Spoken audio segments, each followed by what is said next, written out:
Here in this video, we're going to be going over the concept of a great reverse crash for AMC stock. I think you'll find a lot of value out of this video. We'll go over some of the risks for AMC stock in 2024 and what I think is coming next. This reverse stock crash thesis I think makes a lot of sense for AMC in specific. So let's get into it, guys. Hit that like button and subscribe to the channel. Let me know what you think about this information down below in the comment section. So first things first. Okay, so the setup for 2024 is actually so simple, it's stupid for a lot of market participants. Everyone wants to overcomplicate things with different charts, the inverted yield curve, and why we have to see this because this. History never exactly repeats itself. I can debunk every bearish thesis there is. And I mean, it's pretty simple, right? The yield curve, it's inverted. Why? Because the Fed has been raising rates. Simple as that. The yield curve is only a dynamic of Fed policy, not an indication of the economy. Why we normally go into recessions when the yield curve is inverted is because, think about it like this. 10-year treasury yields, well, what is an inversion, first and foremost? It's when 2-year treasuries, 3-month treasuries have higher yields than 10-year treasuries. Normally, that shouldn't happen. If you invest your money for 10 years, you should get paid out more than if you invest your money for 3 months or 2 years. Why that happens is only a function of the Fed raising rates. In the near term, rates rise, whereas markets still interpret lower 10-year yields. Okay, how does the curve uninvert? It inverts or uninverts either when the 10-year treasury rises to exceed near-term treasuries. That would likely mean inflation expectations. Inflation is just ridiculous, right? Longer-term inflation expectations from market participants in the bond market, well, they think rates are going to have to stay higher and go higher over 10 years. Typically, that does not happen. Normally, if inversion is like this, 2-year yields up here, 10-year yields down here, what happens when you uninvert, when you actually are going into recession, is because the Fed just cuts rates, right? And then now you're back to a normal yield curve. Well, normally when the Fed starts to cut rates, it's not because they have defeated inflation. It's because they're trying to manage the business cycle, and it looks like we're heading into recession. Long story short, the Fed, when they raise rates this aggressively, they tend to break things. Something tends to break and gives us a catalyst for a recession. That's the biggest bear thesis in 2024. If you are a bear, you have to think we are heading into recession. Without a recession, there is no bear thesis, right? Now, a recession in 2024 to me seems unlikely. I think the data recently has actually supported we're actually heading into an expansion period for the economy. 5.2% GDP in Q3, estimated at 2.3% GDP as per the Atlanta Fed GDP Now tracker for Q4. You can make the argument the economy is actually expanding. And why is this happening? Well, you can make an argument that the consumer could be saving $500 billion a year just on gas prices based on average mileage driven every year, based on a, average miles per gallon basis. The average consumer is saving about $5 a day in gasoline cost just from the fall in gas. And that is for my home state of Michigan, assuming the rest of the country is roughly the same. Gas was $5 at one point. Now it's $2.66. Hopefully that makes some sense. That's going to free up some capital for a lot of people. Deflation. I don't know if you guys shopped at, Walmart or any stores for Christmas gifts this year.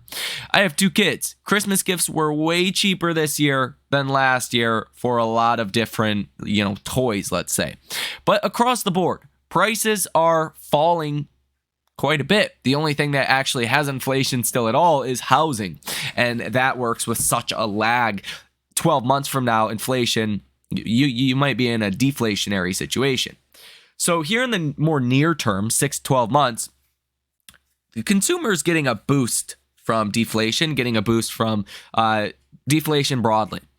So I don't really think the recession is happening or going to happen. Now, this will all make sense, and it's going to set us up for what we're going to talk about next. But I really want to get the bear thesis out the way, because without a recession, it's just nothing. I mean, there is severely underallocated funds out there to stocks. Funds have underperformed, hedge funds. The last 2 years, they've underperformed the S&P 500 by a pretty big margin. 2022 is a rough year. 2023, rough year for hedge funds as well. 65% of hedge funds actually underperformed the S&P 500. That cannot happen in 2024.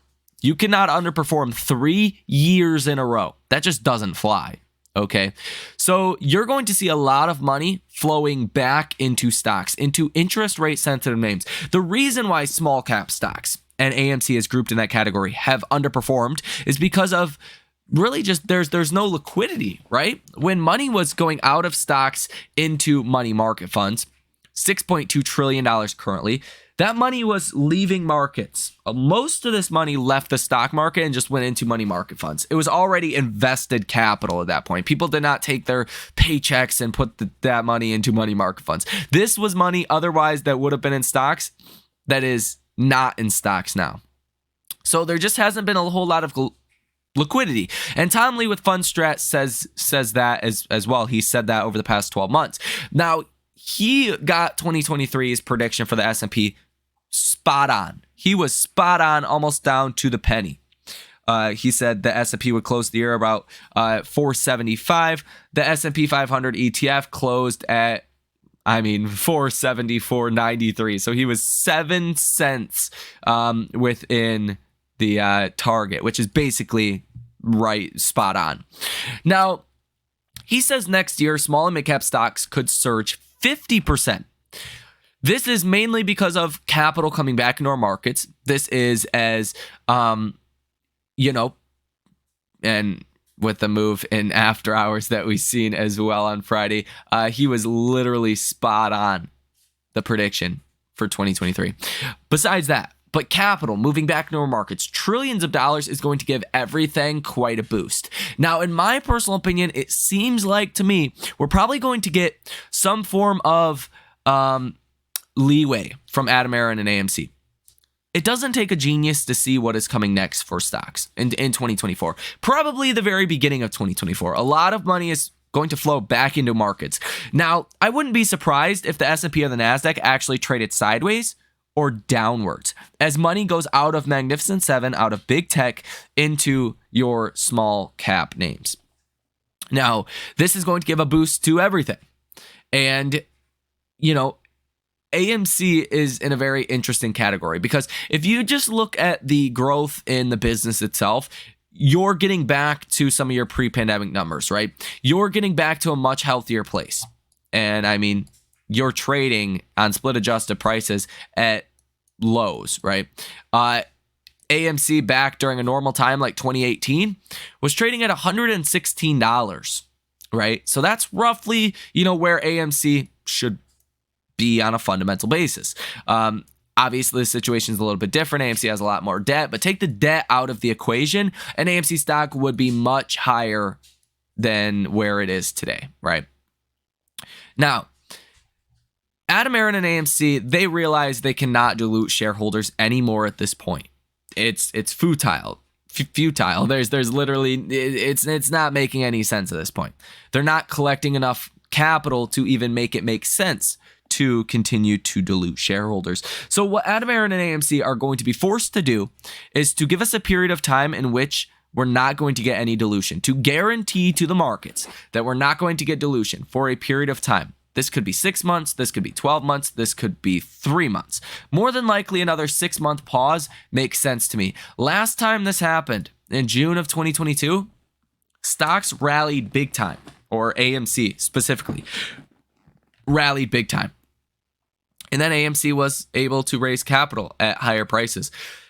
I think that happens this time around, and I think it can send AMC stock flying. Now, if you've watched the channel for a while, if you know the Ortex numbers, I believe the Ortex numbers are a bunch of baloney. Short interest of 8.78%, $135 million worth of short positions currently in AMC stock. 1.07 days to cover, 21.72 million shares that are currently sold short, shares out on loan 20.75 million, cost to borrow 1.14%, utilization of 29.9%, and a short score of 54 out of 100. I think these numbers, again, bunch of baloney. I think short sellers are up to their neck in short positions, and it's a really bad time to be short in AMC. Just think about this logically. A stock can only go to zero. A stock is only going to fall so much. Now, with dilution, that can definitely be amplified, right? Because AMC wouldn't be $6 per share if we hadn't seen dilution recently. But it gets to a certain point where you are just so low that it makes sense why the stock goes higher, because there's still a business behind AMC. There's still the fundamental performance aspect of AMC. And the business itself has been doing good. Without dilution in the mix here, AMC stock likely performs very well. So we'll see. That's my prediction. That's what I think. And I've been very clear. I think AMC stock can go, 20s, 30s, 40s, 50s relatively easy. Get above 70, then you probably go to 100, if not more. Could AMC stock go, higher than that? Yes. But you would need to see all of these factors kind of come together that we have been talking about over the past couple of days. So I do think a reverse crash in AMC stock is probably coming. And another kind of thing to add to that is when everyone is bearish on AMC, like you can see from Wall Street. I mean, basically everyone is bearish on AMC. If you just get good things going for AMC, maybe no dilution, then a lot of people are going to be disappointed with what happens with AMC stock. Because if everyone's bearish and AMC starts to rally, well, a lot of shorts are going to be disappointed. And that's, a situation in which they don't want to see. Now, if you even look at the target price from analysts, we have 3 sell ratings, 4 hold ratings, and 2 buy ratings. So the average consensus is a hold with a bias towards a sell. The target price is $8.95. That would be a return from here of 46.25%. So just to say AMC is going to get back to $9 per share. That's the average analyst estimate, with analysts that are really not that bullish, right? So to exceed that on a percentage basis, the returns are going to be in the hundreds of percent ranges. So let me know what you guys think about this information down below in the comment section. If you have something to add to this, let me know. But I think as long as we avoid a recession and AMC can continue to put up numbers, I think the stock's going to do well. If we get confirmation we're not going to see dilution, that's when the stock does very well. So share your opinions down below in the comment section. Thank you guys for watching. Enjoy the rest of your day, and I will see you in the next one.